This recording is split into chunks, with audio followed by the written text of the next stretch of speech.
Isn't it intolerant to say that Jesus is the only way to God? Did God really give us the Bible, or is it just something humans put together? God is so good. Why is there so much evil in the world? How can I trust God when everything in my life is so painful? Are we always supposed to read the Bible literally? Do we even know if Jesus actually ever existed? How do we really know we can trust the whole Bible?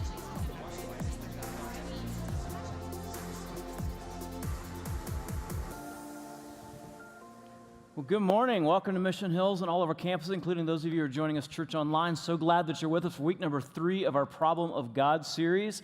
Just a quick reminder before we get into our contents for today. Hopefully you've heard this before, but if not, it's so important that you do. What we're doing in this series, the arguments and the answers that we're giving you, these aren't intended to be weapons. They're intended to be what?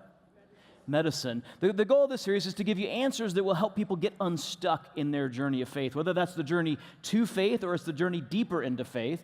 We're helping people get unstuck, and maybe that's you. Maybe you're stuck somewhere in that process, and so these answers are for you. That's great. It's awesome. We're so glad that you're here with those questions, because if we don't ask the questions we have, we'll never get the answers we need. But maybe it's not your questions. Maybe it's that somebody that you love, somebody you care about, somebody God's put in your life is stuck on one of these questions, and so the goal is to give you what you need to be able to be on mission with Jesus to them and help them get unstuck. Now, when I decided to do this series, I knew one of the things that I wanted to make sure we covered was the problem of God and science, because I know that is a huge sticking point for an awful lot of people. And so as I began to think, what on earth am I going to do when I start talking about God and science, and then I realized I'm not going to do anything. I'm not going to say anything, because I know somebody who's an actual, honest-to-goodness scientist who spends his life actually working on these issues and looking at what the science has to say about not only the reliability of the idea that there is a God, the reasonableness of it, but actually that the science requires really a belief in God, and he's on the cutting edge of that. So I just said, I'm not going to say anything. I'm going to invite Dr. Stephen Meyer, a friend of mine, to speak on this issue. Stephen Meyer works with the Discovery Institute, which is one of the leading organizations pioneering the scientific work in what we call the intelligent design field. That again, it says the evidence from science says that believing in God's not just do it if you want it, but that's really what's required by the evidence itself. And so I'm not going to say anything more except welcome Dr. Stephen Meyer. Would you do that with me?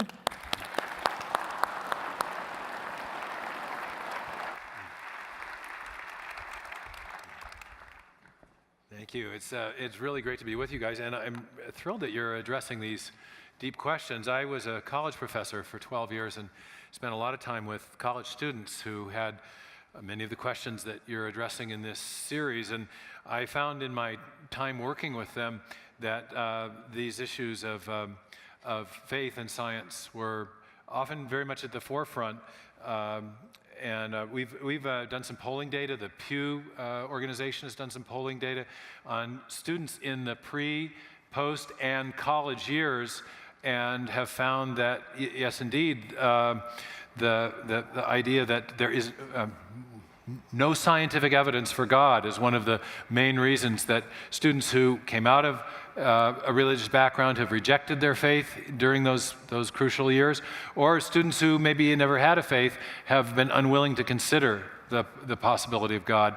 And it's not really that hard to understand how people could get that perception that science and faith are in conflict. There are many powerful voices in our culture that are saying just that. Many of you would have heard of Richard Dawkins, the famous Oxford atheist who has written books on neo-Darwinism, one called The Blind Watchmaker, another very famous and monster best-selling book, The God Delusion. And Dawkins has in a way become the world's leading spokesman for what's now called the new atheism or scientific atheism, the idea of which is that science properly understood undermines belief in God. And of course, young people who go off to college pick up on this perspective, maybe not as overtly stated as Dawkins, but it's definitely in the water in the universities, maybe more than in the water. It's kind of the dominant perspective in a lot of places. And so Dawkins' famous statement says things like this that have been very influential. The universe we observe has precisely the properties we should expect if there is at bottom no design, no purpose, no evil, no good, nothing but blind, pitiless indifference. And very famous statement of Dawkins. Basically, he's saying, and this is a distillation of the message of the new atheists. that if we look at the natural world, we look at it scientifically, that our scientific understanding is incompatible with belief in God, that science properly understood undermines belief in God. And there have been many, many of these books by the new atheist. This is, in addition to his God delusion, another famous book is called Breaking the Spell by Daniel Dennett of Tufts University. I bet you can guess what the spell is. It's religious belief, belief in God. What breaks it? Science, okay? This is the message. For Dawkins, this message flows directly out of his commitment to Darwinian philosophy or Darwinian science. He says that up until the 19th century, it was perfectly reasonable to believe in God because the evidence of design that we had all around us in the natural world. But since Darwin, we know, he argues, that the evidence of design is merely an illusion. It's an illusion because there's an unguided, undirected process called natural selection, acting on random variations and mutations, that mimics the powers of a designing intelligence and therefore explains away that appearance of design. Design becomes merely an appearance or an illusion. And so there is no public evidence of design, therefore no designer, and therefore you can believe in God if you want to, but you don't have any evidence, and therefore your belief is tantamount, he says, to a delusion. It's delusional. Now, this perspective is obviously very different than the perspective of the biblical writers. St. Paul in Romans chapter 1 says that since the creation of the world, God's invisible qualities, his eternal power and divine nature sometimes translated wisdom in the older translations of the scriptures, he says, have been clearly seen, being understood, and I put in italics, from what has been made. In other words, if you look at the natural world around us, we can not only discern or detect the reality of God, but also some of his attributes, his wisdom and his power. And I was listening to the music during the worship service, also thinking about the beauty of nature and the beauty of music, and realizing that beauty, I think, reveals the goodness of God. But this is the biblical perspective. You might also remember Psalm 19, where it says, and the heavens declare the glory of God.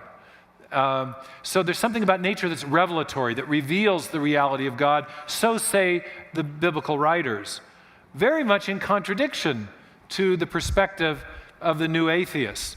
And I suppose that's not very surprising to think that the new atheists and the Bible writers would disagree about what nature tells us about God. But what might be surprising to you and to others is that the new atheist perspective is also very much at odds with the perspective of the early founders of modern science, the people who got science going, in a period that historians of science call the scientific revolution. And that's dated sometimes between 1500 and 1700. Now historians are pushing it back earlier because they think that there were important intellectual developments in late medieval Catholic theology that contributed to the scientific revolution, as well as developments in the Protestant Revolution, or the Protestant Reformation. But that period is really, really interesting because we've never had in the whole history of the world the organized interrogation of nature that came about with the modern scientific revolution. And it happened in a Christian milieu. And the early founders of modern science were themselves deeply devout, mostly men of faith, at that time men, but now many more women in the field of science as well. But these folks were devout. You have people like Sir Isaac Newton, Johannes Kepler, the great astronomer, Robert Boyle, the fantastic founder of chemistry. And on my screen here, I have a title page from one of the early works of biology by John Ray, late 1600s. It's called The Wisdom of God Manifested in the Works of Creation. That title is a paraphrase of the way the Romans 1 was expressed in the older translations of the Bible. You can see that the biblical worldview was an inspiration for doing science. In fact, the early scientists had a watchword.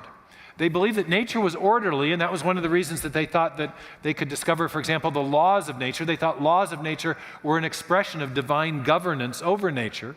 So that whole, now scientists look for laws, but when science was first starting, people thought that the laws were an expression of God's constant sustaining power of the orderly concourse of nature. They also had this really interesting watchword. It was intelligibility. They believed that nature was intelligible. It could be understood by our rational minds because our minds were made in the image of the rational creator, in the image of God. God had, because that he was a God of rationality, he put order and purpose and design and rationality into nature, which we could understand and discover if we investigated nature because he'd given us that same gift of rationality. And so there was a principle of correspondence between his rationality and ours, and between the rationality to put in the world and our ability to perceive it. And that's what made science possible. The scientists thought that because God had made the world in a rationally ordered way, we could investigate it and discover that hidden rationality underneath it. So this idea reached an almost majestic conclusion in the works of Sir Isaac Newton.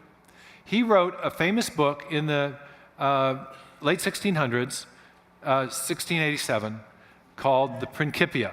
It was where he first laid out the theory of universal gravitation. Now, a few years ago, I had a chance to testify before something called the United States Commission on Civil Rights. And the commissioners were investigating whether or not there was something called viewpoint discrimination in the teaching of biological origins. And when I was summoned for the hearing, I thought, well, I wouldn't have thought you needed a hearing to decide that question.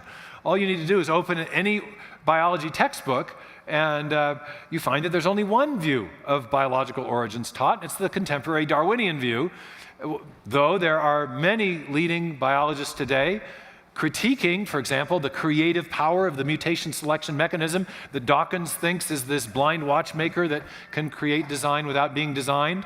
And there is also an alternative theory of biological origins that my colleagues and I at the Discovery Institute have been advancing, known as the theory of intelligent design. That there's real design in nature, not just the illusion or the appearance of design. And so I was called to testify as a representative of that perspective. I gave my testimony, and when I was done, I in the testimony mentioned Newton and some of the early founders of modern science. One of the commissioners, in fact, asked me, isn't that view that you hold very similar to the views of Newton and Kepler and Boyle? And when I heard my heroes' names, I kind of got excited and said, yeah, absolutely, that's the same perspective. And I was interrupted by my opposite number at the hearing. She was defending the Darwin-only approach to science education. She said, well, that's not true. She said, what Dr. Meyer is saying is true about Newton. He was a very religious man, but he took great pains to keep his religious ideas about intelligent design separate from his science. And when I heard her say that, I thought, I have an opportunity to make a point here. And I quickly interjected and said, well, actually, that's not true. In the general scholium to the Principia, that just means introduction, but it sounded really impressive. And it happened that I had in my briefcase an essay that I just finished, and on the first page I had this block quote from Newton.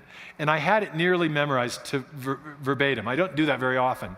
But so I said, in the general scholium to the Principia, Newton said, and then I pretty much delivered this. And let me read it to you. It's an amazing quote. It is from the introduction to his great work on universal gravitation. And what he's basically arguing is that the solar system must have been exquisitely finely tuned. It was a setup job, is what he's arguing.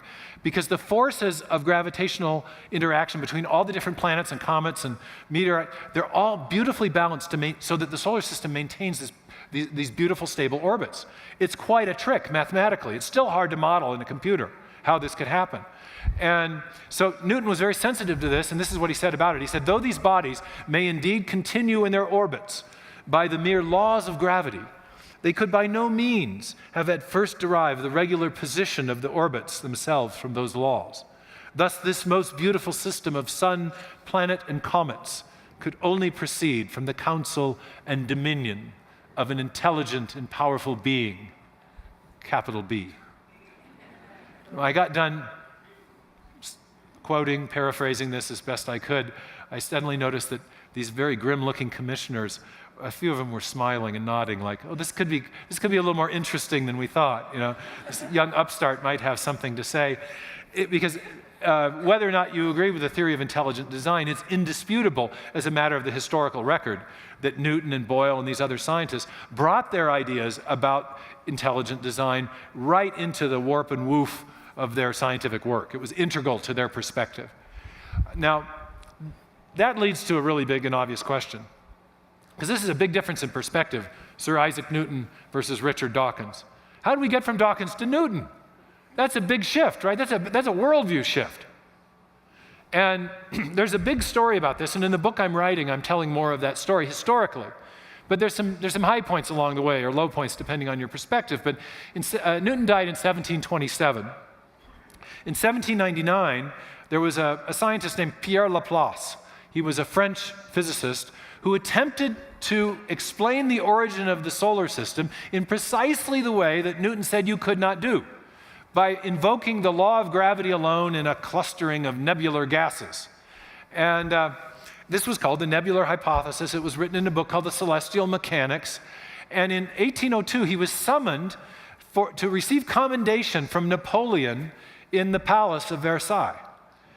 Because, well, there was this little tension between the British and the French at the time, and he'd kind of shown up, the great Isaac Newton, and Napoleon wanted to give him commendation, but he did ask him.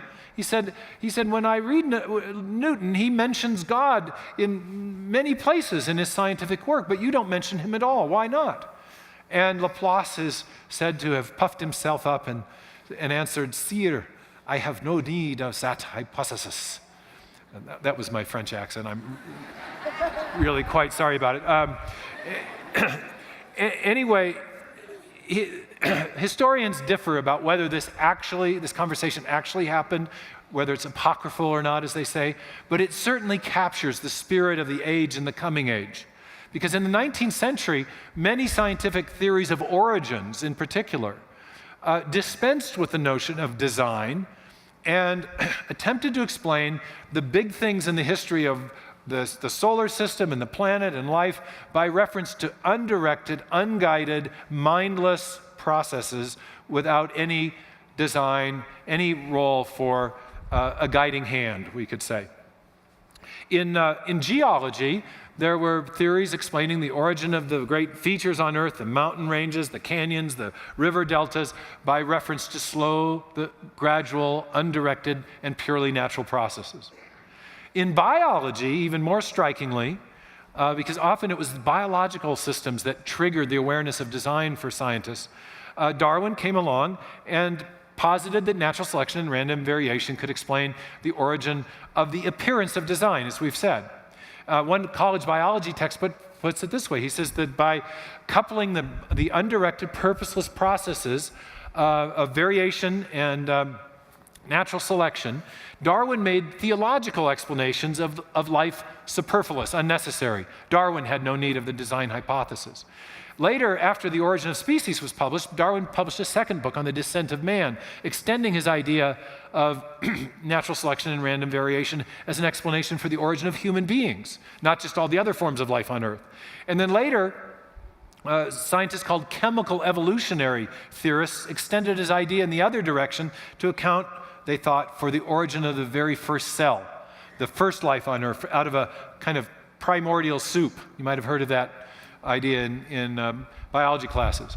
And so by the end of the 19th century, you had this kind of seamless naturalistic or materialistic story that you could tell from the origin of the solar system all the way to the canyons and mountains, the first life, the other forms of life on the planet, and even the origin of human life. Could all be explained by one grand naturalistic, materialistic story of the unfolding of these undirected processes. And so by the end of the 19th century, we not only had a series of these origins theories, sorry for the rhyme, but we had something like a comprehensive worldview developing. How many are familiar with the term worldview? That's pretty good. How would you define it?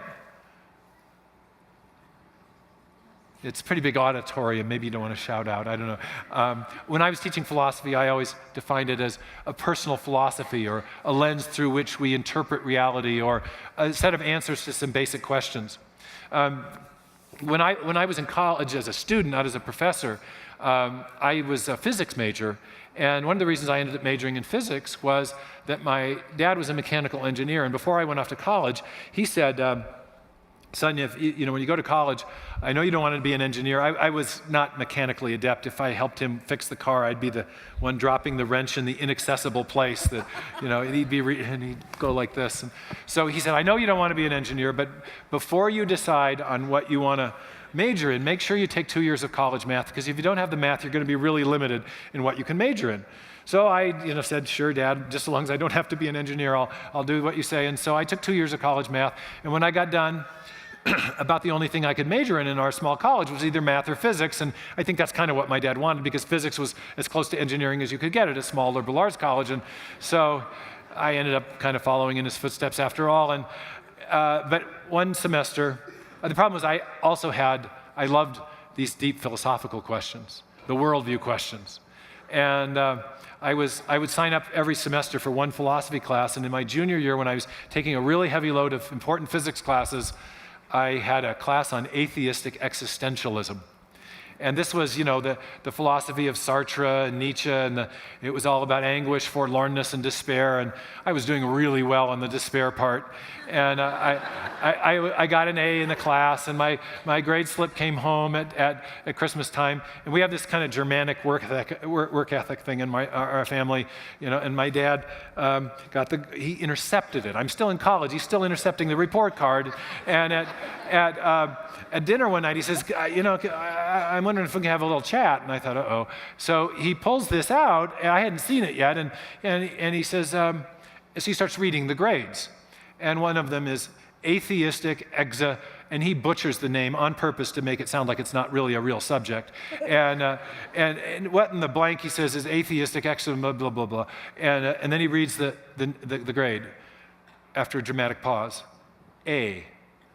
Like that's a bad thing, And then he says theoretical mechanics, which was my most important physics class that term, and he reads the grade and it's B. And then his glasses slide down his nose, and he gives me this look, which in our family means it's now time for offspring to give account of offspring's behavior. And I got really defensive, and I said, Dad, look, I know these philosophy classes don't mean anything to you, but they're important too, because in philosophy classes, that's where you learn about worldviews. And thing is, everybody has a worldview. I mean, even you have a worldview, Dad, and worldviews are kind of like a personal philosophy, and if you don't understand people's personal philosophies, you don't understand where they're coming from. You don't understand why they choose to use the words that they do, and why they vote the way they do, and what they think about. And he cuts me off. He says, son, you don't need a worldview. You need a job. And I tried to argue that was kind of a materialistic worldview, and no, I didn't really. So I was working on the resume before the end of the Christmas break. But anyway, I eventually, after grad school, got a job teaching worldviews, so it kind of all worked out. But the worldview that dominates, it really is important to understand worldview. And the worldview that dominates our elite culture today is the worldview that came out of that late 19th century science. That's the connection, sorry for the long story. And the worldview is called materialism. Because here's the thing about worldviews is they do answer these really basic questions. And the most fundamental question that every worldview or philosophy or personal philosophy has to answer is, what is the thing or the entity or the process from which everything else came? That's foundational, right? Where did everything come from? How did Jews and Christians answer that question? People of the Bible. From a personal God, right? In the beginning, God said, or in the New Testament, in the beginning was the Word. From the God is a personal being with a mind and intentions and conscious awareness and a plan, and he executed it by bringing the universe into existence. And God's mind came first, and his action produced matter. So mind first, matter second. After the 19th century, very different worldview comes to dominate. And it's the idea that, well, not in the beginning, because there wasn't a beginning, because it was matter and energy were from the beginning. They were from eternity past. And they arranged themselves. And so this is the materialist credo that's sort of the opposite of the John 9 prologue in the gospel. And this is how you might say it. It's from eternity past were the particles. And the particles and the energy arranged themselves and they became a complex living cell, the first complex living stuff. And that cell then evolved by undirected Darwinian processes to become more complex forms of life. And one of those evolving forms eventually developed conscious awareness and thought of or conceived of the idea of God. So there is God in the materialistic worldview, but only God is a concept or an idea in the mind of human beings. So do you see how these worldviews are diametrically opposite? The one starts with matter and ends with consciousness and the idea of God, but only God is an idea, as a fiction. The other starts with God, who creates the material universe, shapes it, and brings us and our conscious awareness in his image into being. They're exactly opposite. Do you understand why some sociologists today say there's a culture clash, a culture war in America? It's not really a war, it's an idea contest, okay?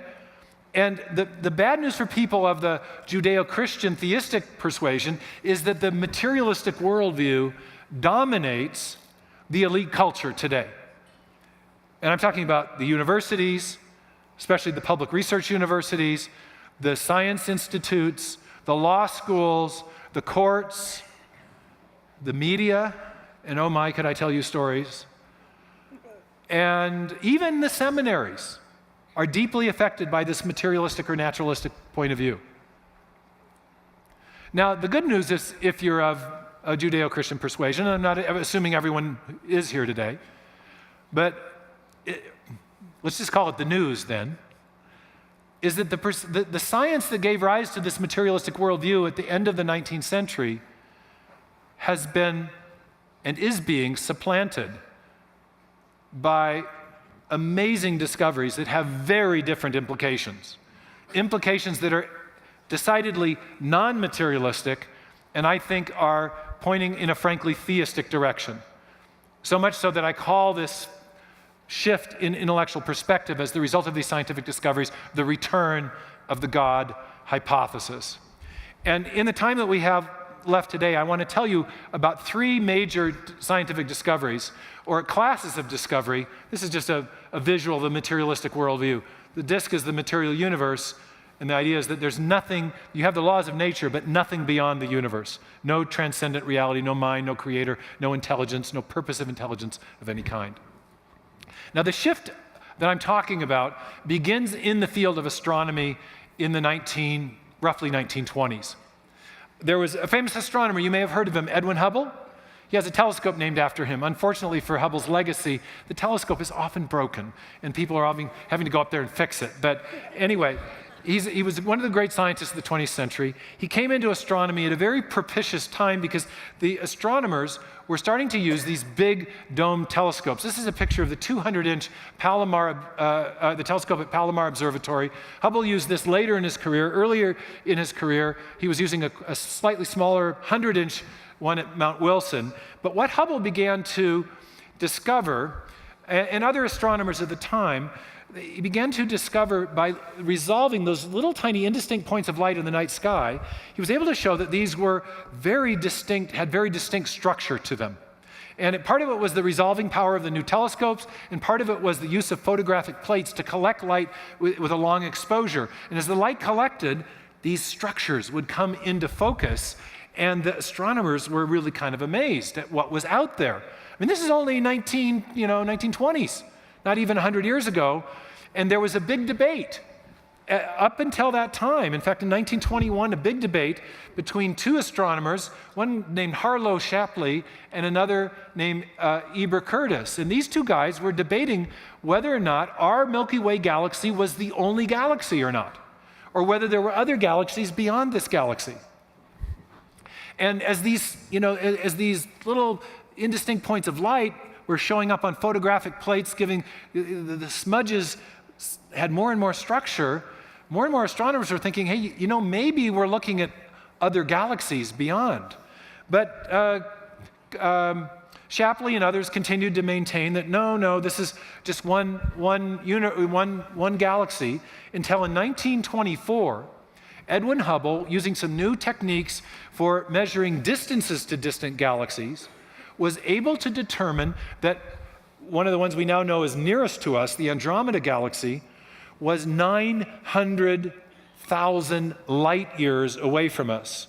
And yet the whole measured extent of the Milky Way at that time was 300,000 light years. So it was 3 times further away from us than the size of the Milky Way. Therefore, it couldn't be contained in the Milky Way. Therefore, the smudges were indicating, the nebular smudges were indicating other galaxies, island universes, as Curtis called them. That was pretty mind-blowing. And the discoveries about the size and immensity of the universe have just since Hubble continued apace. This is now what's known as the Hubble Deep Field. That little tiny quadrant on the screen corresponds to like a dime at arm's length amount of spatial displacement in the night sky. And now watch what happens when we amplify or magnify that. It's galaxies galore. The current estimates for the number of galaxies in the visible universe is 200 billion or as high as 2 trillion galaxies, where our Milky Way galaxy has, I think it's 300 billion stars in it. So, I mean, it's billions of trillions of stars, and it's the size and scope of the universe is immense beyond our wildest imaginations circa 1920. And so this is one of the big discoveries. But an even more significant discovery had to do with the light coming from those galaxies.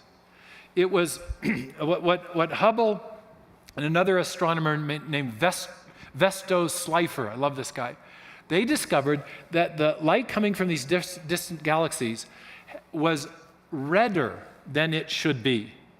It's the phenomenon is called redshift. You know when you shine light through a prism and the light separates into the colors from red to violet, red to blue? The red light corresponds to long wavelengths. It's slower, okay? Long wavelengths. So if you have an object that's receding from you, that's moving away, the wavelength of either the light or the sound will stretch out. You probably know of the Doppler shift thing, a phenomenon. If you have a train that moves away, what happens to the pitch of the train whistle? Right? That's the wavelength stretching out. Same thing happens optically with light. And so if you compare the light coming from the different gases in these nebular clusters to the same gases in a laboratory, the light looked redder, which suggested that those galaxies are moving away from us. And as they looked at every one of these points of light in the night sky, they found that almost all of them were moving away. And this suggested that the universe was expanding, and I have a visual aid. If we're going in the forward direction of time and each of the galaxies is moving away from us, the only way to explain that is to posit a spherical expansion of the universe like this, like a balloon being blown up. See, I drew some nice galaxies on there for you. Okay, now this is where it gets really interesting. That's in the forward direction of time. As the universe gets bigger and bigger and bigger, the galaxies get further and further away. But what happens if we back extrapolate, as the scientists say, if we think about what the universe was like 100 years ago, or 1,000 years ago, or 1,000,000, or 1,000,000,000, or however far you want to go back, eventually you get to the point where all the galactic material is going to congeal to the same point, marking the beginning of the expansion, and arguably the beginning of the universe itself. And so here we have in this observational astronomy the first hint that the universe is not eternal and self-existent and self-organizing and self-creating as the materialist view would say, but instead that it had a definite beginning. Now, there was another scientist, a famous scientist, who kind of tumbled to the same conclusion, almost in spite of himself. And this was a fellow over here with famously bad hair. He's not showing up so well yet. I'll show him. He was from Princeton. He'd come from Germany to escape the Nazis. I'm talking about Albert Einstein. And in 1915, he was developing a new theory of gravity called general relativity. The math is really gnarly, but the basic idea is pretty simple, and that is that matter actually bends or curves space. You ever heard of a black hole? A black hole is a place where there's so much matter densely compacted that it's curving space so tightly around it that nothing can get out, not even light. okay? So Einstein developed this theory, but he realized that if matter is bending space onto itself or around it, then the universe should be just one big black hole. But that meant that since we're not a black hole, there must be something in opposition to gravity that is pushing outward, a force of expansion. And that implied a dynamical, changing universe. And he thought, ooh, that means that the universe could very well have a beginning, and that troubled him. Because he was very much, at that point in his career, later he shifted, but in that point of his career, he was very much a scientific materialist. And so he posited that this force of expansion and the force of gravity were of equal but opposite magnitudes. He called this, he gave, the name for this was a cosmological constant, and he gave it a very precise value to depict the universe as in static balance. So it would not have a beginning. A few years later, some other physicists working with this math are saying, you know, Einstein, almost all the solutions to your equation allow different outcomes. And one of them, a guy named Georges Lemaitre, Belgian spelling, Georges Lemaitre, met with Einstein. Well, actually, they had a taxi cab ride. And Lemaitre said, you know, the physics actually really, without your fudge factor, it really suggests a dynamic universe. And besides that, have you heard of this stuff that Edwin Hubble is doing out in California? You got to, this, and he told him all about the redshift evidence. And Einstein gradually began to realize that he was allowing his philosophical predilections to shape his perspective. He eventually went out to California to see for himself. He was invited by Hubble, and he took a peek through the telescope, came out and met the media afterwards, and announced in his heavy German accent, "I now see the necessity of a beginning." And he later said that the value he chose for his cosmological constant to get around the implication of a beginning was the greatest mistake of his scientific career. And he realized he was allowing his philosophical assumptions to govern his scientific thinking. He wasn't the only one, however. There was a famous British astronomer named Sir Arthur Eddington who reacted vehemently against the idea that the universe had a beginning. And this is what he said. He said, "Philosophically, the notion of a beginning of the present order is repugnant to me. I should like to find a genuine loophole. I simply do not believe the present order of things started off with a bang. The expanding universe is preposterous. It leaves me cold," he said. Very British. In psychology, this is a theory known as denial. You see the evidence that he cites? He's not citing any evidence for a non-finite universe. He just says philosophically he doesn't like it. And a later physicist, a Princeton guy named Robert Dickey, said that, explained what the problem was for so many physicists. He said, an infinitely old universe would relieve us of the necessity of understanding the origin of matter at any finite time in the past.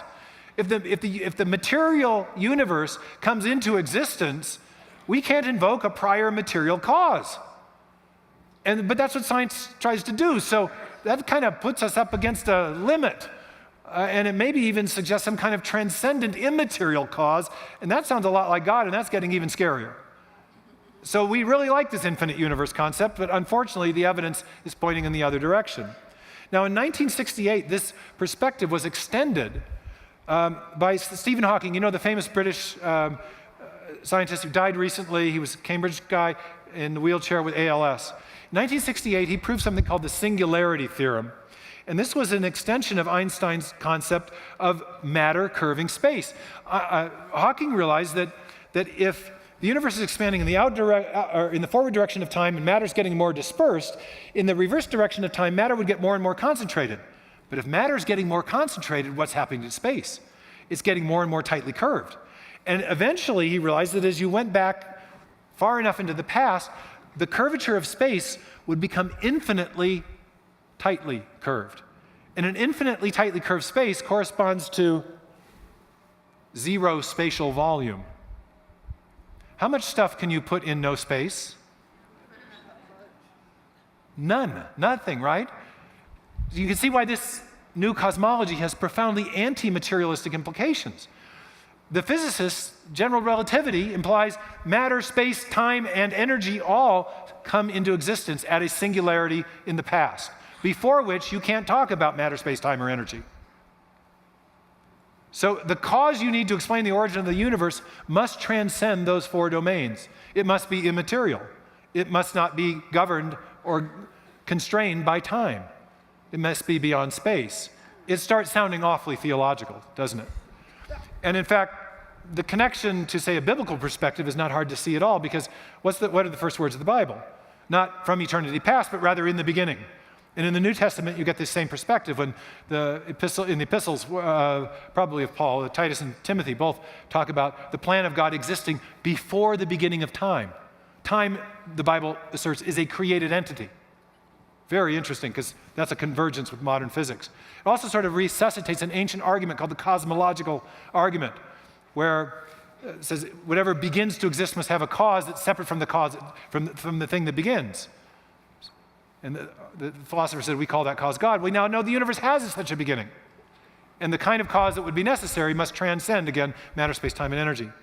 Now, so that's one amazing class of discoveries that I think has challenged this materialistic worldview, and I think has, frankly, theistic implications. Another class of discoveries is in the area of physics itself. Since the 1950s and 60s, physicists have been discovering that many parameters, fundamental parameters of physics, are what they call finely tuned to allow for the possibility of life and even intelligent life. They sometimes call this anthropic fine-tuning. It's as if the universe was finely tuned to produce us. And the fine-tuning things include things like the expansion rate of the universe. If it were expanding a little tiny bit faster, then the universe would go into what's called a heat death, and life would not be possible. If we're expanding a little tiny bit slower, it would collapse and form a big crunch. And the force of gravity, the force of electromagnetism, the other fundamental forces of physics, the ratios between the forces, the configuration of mass and energy at the beginning of the universe, all look like a setup job, exquisitely finely tuned to really tiny ratios, expressed with big exponential numbers. And so physicists have been talking about the Goldilocks universe. We have just the right set of parameters to make life possible. And one of those physicists, Sir Fred Hoyle, who discovered one of the really crucial fine-tuning parameters having to do with what's called the resonance levels of carbon, said this. He said, a common sense interpretation of the data suggests that a super intellect has monkeyed with physics and chemistry to make life possible. I always like the way the monkeys make it into the origins discussion, even if it's about physics and the universe. So that's another category of discovery, the fine-tuning of the laws, constants, and initial conditions of physics. Now, most of you may know that the third area is the area that I've worked in most to this point, which is the evidence of design in biology.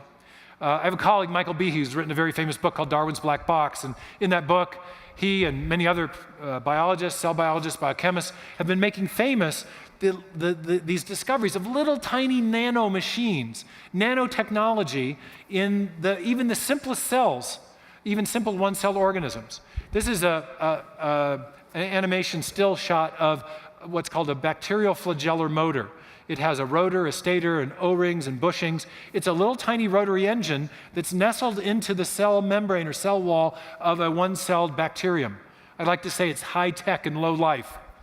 And we've been discovering, biochemists have been discovering all kinds of these little tiny machines, sliding clamps, little turbines, little walking robotic motor proteins. It's an unbelievable world of nanotechnology in what we used to think of as the simple cell. What's even more mind-blowing is the discovery that to build these little machines, they're all made of proteins, and proteins are in turn made of smaller subunits called amino acids. And the proteins have a kind of 20-letter amino acid alphabet. And to build a protein that folds up into the right structure so it can be the right kind of mechanical part in one of those molecular machines, the amino acids have to be arranged in just the right way so the forces are balanced so they all fold upright. And that's raised the question, well, what tells the cell how to arrange the amino acids in the right way to build the proteins, to build the protein machines? And the answer to that question many of us actually probably know, if you remember from biology class, going back to Watson and Crick in 1953. There's this famous molecule called DNA. They elucidated the structure of the DNA molecule, twisting double helix. But along the spine of the molecule, there are these 4 chemical subunits called bases. And in 1957, Crick proposed that the bases on the inside of the DNA molecule are functioning like alphabetic characters in a written language, or digital characters like the zeros and ones in a section of software. That is to say, it's not the shape of the chemical subunits or their chemical properties per se that gives them their function. It's their precise arrangement in accord with an independent symbol convention that we now have elucidated called the genetic code. In other words, DNA is an information-bearing molecule. It has instructions in it for building proteins and protein machines. A very close analogy to this technology is something that we have developed in our manufacturing industry. The Boeing plant in Seattle, I'm from Seattle, they use this, many other manufacturing industries use this. It's called CAD/CAM, Computer-Assisted Design and Engineering. Engineer sits at a console, writes some code for designing some mechanical system. The information that he's written goes down a wire, it's translated into a machine code that an assembly apparatus can read and utilize. And then if you're at Boeing, maybe that information is being used to put rivets on the airplane wing in just the right place. Digital information directing the construction of a mechanical system. That's what's going on inside every cell of every living organism at incredibly rapid rates as we speak. Fascinating discovery. The information age has come to biology. But it raises a big question, doesn't it? We know where the information is stored. It's in the double helix. We also know what the information does. I've got a cool video on my animation of all this process on my website. You can go look at it if you like. But there's a question still. We know what it does and we know where it's stored, but since the 1960s, scientists have been wondering, where did it come from? It's code. It's code, after all. Our local hero in Redmond, Washington, Bill Gates, says that DNA is like a software program, only much more complex than any we've ever created. Where does software come from? Programmers, right? In fact, whenever we see information and we trace it back to its source, whether it's in a hieroglyphic inscription or a paragraph in a book, or whether it's embedded in a radio signal, whenever we see information and trace it back to its source, we always find that it's come from a mind, not a material process. There may be a material medium of transmission, but the ultimate source of the information is always intellectual. It's always mind affecting matter. Doesn't come from an undirected material process. In fact, there's an early pioneer in the field of information theory who applied information theory to molecular biology, and he was quoted as saying that the creation of new information is habitually associated with conscious activity.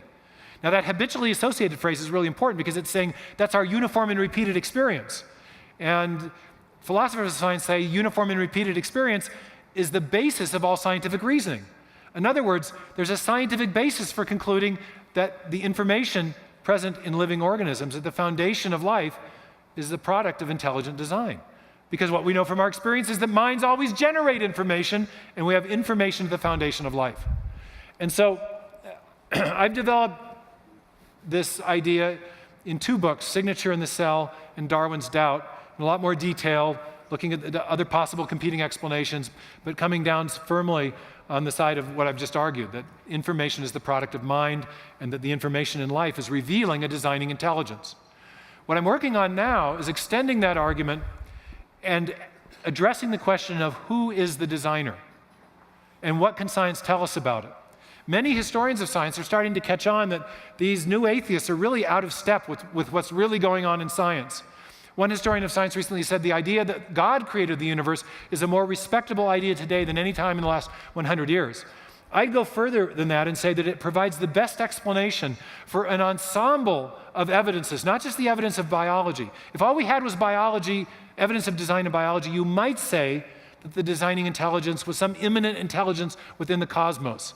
Richard Dawkins once even speculated that, well, maybe there was a space alien or something that seeded life to this planet. But no being within the cosmos can explain the evidence of design from the very beginning of the universe, the fine-tuning of the laws of physics.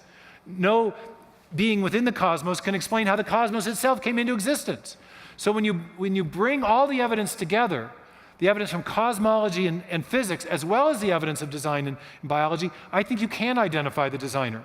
And I think the designer has exactly the kind of profile that the designer must have the attributes that Jews and Christians have always ascribed to God. Transcendent, powerful, intelligent, active from the beginning, and active within the creation since the beginning. Not a deistic creator who only acts at the beginning.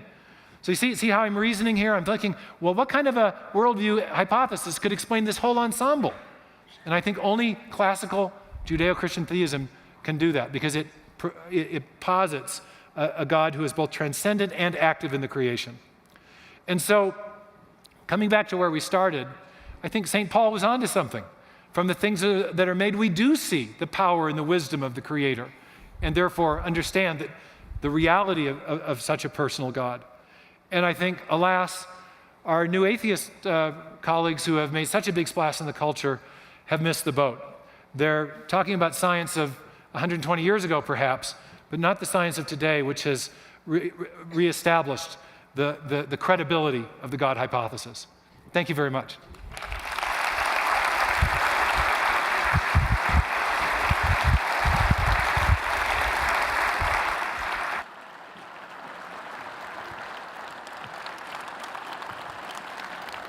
Well, obviously, Stephen is just scratching the surface on some of this evidence, and if you'd like to dig into a little bit more, he does have a couple of books. We do have some available in the lobby, Signature in the Cell, as well as Darwin's Doubt. These are running out pretty quickly, so if you're unable to get a copy right now, actually there is a card on the info table that can tell you how to get a hold of those, as well as some other resources.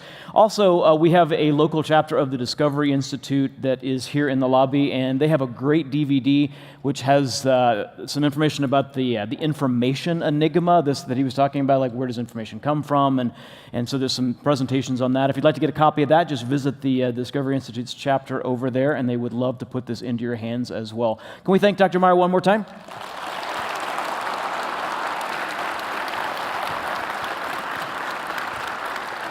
So God bless. We'll see you next week.